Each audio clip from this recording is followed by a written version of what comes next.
आज की इस क्लास में दोस्तों हम बिहार डीएलएड एंट्रेंस एग्जाम के लिए इंग्लिश ग्रामर के मोस्ट इंपॉर्टेंट टॉपिक कंजक्शन के प्रैक्टिस सेट सॉल्व करेंगे। दोस्तों आज की ये क्लास बहुत ही ज़्यादा इंपॉर्टेंट है, इसलिए प्लीज़ दोस्तों आज की इस क्लास को आप लोग एंड तक देखिएगा।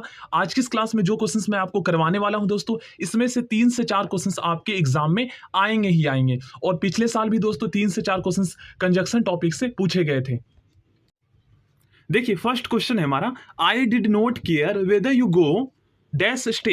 दोस्तों डैश के स्थान पर हमारा कौन सा कंजक्शन यूज होगा ये आपको बताना है। तो देखिए इससे पहले दोस्तों आप लोग चेक कीजिए क्या कोई कंजक्शन यूज किया गया है। तो यहाँ पर वेदर का यूज किया गया है जो कि एक कंजक्शन है, और इसके बाद दोस्तों हमेशा और कंजक्शन का यूज होता है, ठीक है ना। देखिए इसको हम वेदर प्रोनाउंस नहीं करते क्योंकि इसमें आर जो है ना हमारा साइलेंट होता है, इसको हम वेदर ही बोलते हैं, ठीक है ना। देखिए कंजक्शन का ये क्वेश्चन दोस्तों बिहार बीएड के एंट्रेंस एग्जाम में पूछा गया था। इससे दोस्तों आप लोग समझ सकते हैं ये कितना ज्यादा इंपॉर्टेंट क्वेश्चन है। चलिए एक बार मैं आपको शो कर देता हूं। देखिए यहां पर दोस्तों आप लोग देख सकते हैं। देखिए दोस्तों इस बात को आप लोग हमेशा ध्यान में रखिएगा कि लेस्ट ऐसा कंजक्शन है ना जिसके बाद दोस्तों हमेशा शुड मॉडल वर्ब का यूज किया जाता है। तो इसका राइट आंसर हमारा ऑप्शन बी होगा, ठीक है ना। लेस्ट के बाद हमेशा शुड मॉडल वर्ब का यूज किया जाता है। तो आप लोग इससे भी पता कर सकते हैं कि अगर दोस्तों यहां पर शुड मॉडल वर्ब का यूज किया गया है तो इसका मतलब यह है कि इससे पहले जो है ना हमारा कंजक्शन लेस्ट यूज किया गया होगा। देखिए तो यहां पर लेस्ट के बाद दोस्तों हम शुड मॉडल वर्ब का यूज करेंगे यहां पर डैश के स्थान पर। देखिए बोथ ऐसा कंजक्शन है दोस्तों जिसके बाद हमेशा एंड कंजक्शंस का यूज किया जाता है, ठीक है ना। बोथ के बाद हमेशा एंड आएगा यहां पर, याद रखिएगा आप लोग। और कई बार एग्जाम में क्या करते हैं ना स्टूडेंट और भी लगा देते हैं जो कि गलत है। बोथ के बाद हमेशा एंड कंजक्शंस का यूज होता है। देखिए इस सेंटेंस को दोस्तों हम हिंदी में ट्रांसलेट करके देखते हैं इसका क्या मीनिंग आ रहा है। देखिए दो he is poor dash he is honest, हालांकि वह गरीब है फिर भी वह ईमानदार है, इसका ये मीनिंग आ रहा है। तो देखिए यट का मतलब होता है दोस्तों हिंदी में फिर भी। तो अगर दोस्तों हमें कंजक्शन का हिंदी में मीनिंग पता है ना तो भी हम अंदाजा लगा सकते हैं, पता लगा सकते हैं कि यहाँ पर हमारा क्या यूज होगा। क्योंकि देखिए येट का मतलब होता है फिर भी, और इस सेंटेंस को ट्रांसलेट करने पर हमारा जो मीनिंग आ रहा है ये भी फिर भी का अर्थ दे रहा है। तो यहाँ पर येट का यूज। देखिए दोस्तों जब हम टी डबल ओ का यूज सिंगल सेंटेंस के साथ करते हैं तो ये दोस्तों एज अ एडवर्ब के रूप में कार्य करता है। जैसे दोस्तों यहां पर आप लोग देख सकते हैं टी डबल ओ जो है ना ये दोस्तों यहां पर टायर्ड के बारे में कुछ बता रहा है, इसकी विशेषता बता रहा है। तो देखिए ऐसे वर्ड्स दोस्तों जो वर्ब और एडजेक्टिव की विशेषता बताता है उसको हम एडवर्ब कहते हैं। तो देखिए यहां पर T double O as a adverb के रूप में कार्य कर रहा है। लेकिन दोस्तों जब हम इसका प्रयोग जो है ना टी डबल ओ का प्रयोग जो है हम दो सेंटेंस को जोड़ने के लिए करते हैं तो वहां पर ये as a conjunction connecting words के रूप में कार्य करता है। तो इसलिए दोस्तों यहां पर टी डबल ओ जो है ना ये एज अ कंजक्शन के रूप में प्रयोग किया गया है जब हम टू लगा देंगे तो, क्योंकि इससे जो है हमारा सेंटेंस कनेक्ट हो जाएगा, ठीक है ना। तो ये हमारा कंजक्शन होता है और टी डबल ओ के बाद दोस्तों हमेशा टू प्रीपोजिशन का प्रयोग होता है और इन दोनों को मिलाने के बाद हमारा कंजक्शन बनता है, ठीक है। तो इसका राइट आंसर ऑप्शन बी।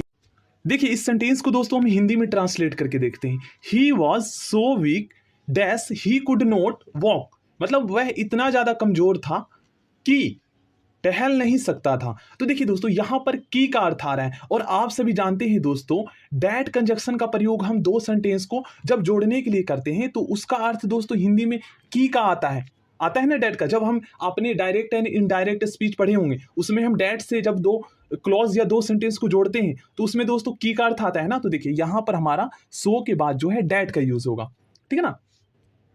देखिए ये कंजक्शन का दोस्तों दूसरा टाइप है, मतलब दूसरे तरीके से क्वेश्चंस जो है ना इस तरीके से पूछे जाते हैं। आपको क्या करेंगे दोस्तों सेंटेंस में जो है ना कंजक्शंस का प्रयोग करके दे दिया जाएगा, मतलब कि दो सेंटेंस को वहां पर जोड़कर दे दिया जाएगा और आपसे पूछा जाएगा ना कि इस सेंटेंस में जो कंजक्शंस यूज किया गया है वह कौन सा है, ठीक है। तो देखिए इसको आप लोग समझिए। सबसे पहले आप इसको हिंदी में ट्रांसलेट करके देखिए। He works hard in order that he may become rich. इससे हमें क्या पता चल रहा है, देखिए वह मेहनत क्यों करता है, वह इसलिए मेहनत करता है सो डैट दोस्तों वह जो है अमीर बन सके, विकम रिच बन सके। तो यहां पर इन ऑर्डर डैट से जो है ना यहां पर दोस्तों हमें कहीं ना कहीं जो है ना पर्पज का पता चलता है, कुछ ना कुछ उद्देश्य है, मेहनत करने के पीछे कुछ ना कुछ उद्देश्य है, ठीक ना। तो इन ऑर्डर डैट का यहां पर प्रयोग जो है ताकि के अर्थ में हुआ है, ठीक ना, या के लिए के मतलब कि पर्पज के उद्देश्य से। तो इसका राइट आंसर ऑप्शन ए हो जाएगा। ये हमारा कंजक्शन ऑफ पर्पज के अंतर्गत आता है। जब मैंने आपको कंजक्शन टॉपिक पढ़ाया था तो उसमें मैंने आपको बताया भी था। देखिए इस क्वेश्चन में दोस्तों आपको बताना है नो सुनर के बाद जो है ना यहाँ डैश के स्थान पर कौन सा कंजक्शन यूज होगा। तो देखिए दोस्तों नो सुनर के बाद हमेशा देन कंजक्शन का यूज होता है, ऑप्शन ए। देखिए स्कैर्सली का यूज दोस्तों जब हम सिंगल सेंटेंस के साथ करते हैं ना, तो ये एज अ एडवर्ब के रूप में कार्य करता है। लेकिन दोस्तों यहाँ पर हमने जो है दो सेंटेंस को जोड़ने के लिए किया है, तो ये एज अ कंजक्शंस के रूप में कार्य करेगा। और स्कैर्सली के बाद दोस्तों हमेशा जो है ना वेन कंजक्शन का यूज होता है, ठीक है, याद कीजिएगा आप लोग। देखिए स्कैर्ली इसको हम प्रोनाउंस नहीं करते क्योंकि दोस्तों इसमें आर जो है ना साइलेंट होता है, स्कैर्सली प्रोनाउंस करते हैं, स्कैर्सली बोलते हैं इसको। देखिए हार्डली के बाद भी दोस्तों हमेशा वेन कंजक्शंस का यूज किया जाता है। देखिए इस सेंटेंस को दोस्तों हम हिंदी में ट्रांसलेट करके देखते हैं। He is a good man dash I know, जहां तक मैं जानता हूं वह एक अच्छा आदमी है। तो जहां तक के लिए दोस्तों हम इंग्लिश में कौन सा कंजक्शन से यूज करते हैं, तो एज फॉर एज का मतलब ही होता है जहां तक, तो डैश के स्थान पर हमारा ये आएगा एज फॉर एज। देखिए इस सेंटेंस को भी दोस्तों हम हिंदी में ट्रांसलेट करके देखते हैं। I like you know less dash you, इसका हिंदी मीनिंग ये होगा मैं तुम्हें उससे कम पसंद नहीं करता। तो कहीं ना कहीं दोस्तों यहाँ पर जो है ना कंपैरिजन हो रहा है। तो आपने दोस्तों डिग्री ऑफ कंपैरिजन पढ़े होंगे एडजेक्टिव चैप्टर में, तो वहां पर हम जब दोस्तों दो नॉन में कंपैरिजन करते हैं तो वहां पर क्या होता है, दो नॉन या प्रोनाउन में कंपैरिजन करते हैं तो वहां पर दोस्तों हम देन का यूज करते हैं ना, THAN। तो यहाँ पर हमारा कंजक्शन देन का यूज होगा। ऑप्शन बी इसका राइट आंसर होगा।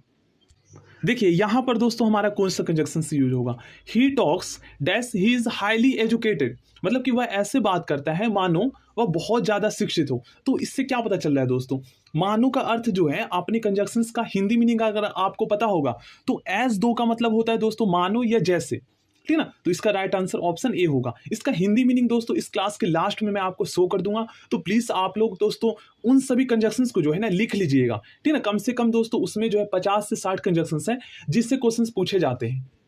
देखिए ये दोनों सेंटेंस दोस्तों एक दूसरे के एडवर्स हैं। तो दोस्तों हमने एडवर्सिव कंजक्शंस में क्या पढ़ा था, उसके अंतर्गत दोस्तों हमने जो है ना बट, नॉनथलेस, नेवरदलेस, ये सारे जो कंजक्शंस होते हैं ये दोस्तों जब दो सेंटेंस एडवर्स मीनिंग दे रहा हो तो वहां पर हम प्रयोग करते हैं, ठीक है। तो यहां पर हम वट कंजक्शंस का यूज करेंगे।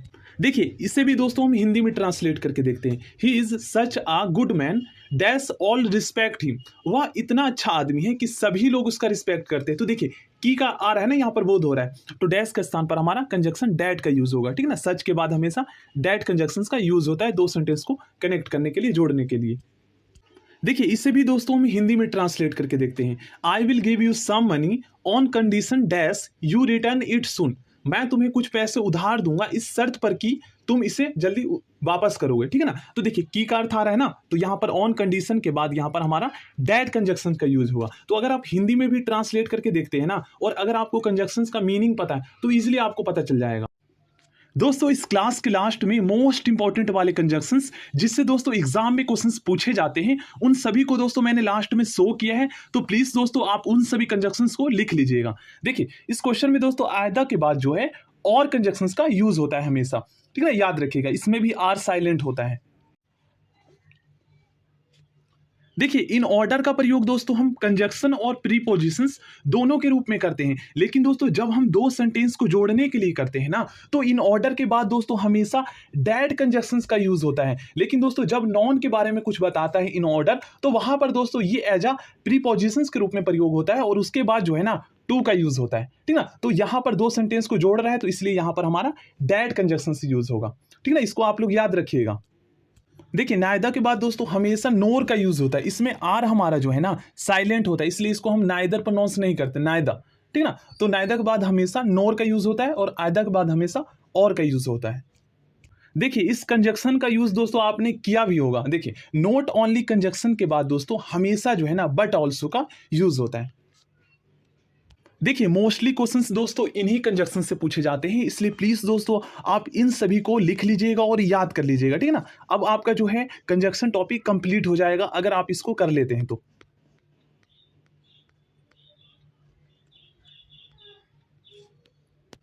So thank you friends, please आप लोग दोस्तों चैनल को सब्सक्राइब कर लीजिएगा और प्लीज इस वीडियो के लिए लाइक भी जरूर कर दीजिएगा। So thank you friends, next class में मिलते हैं।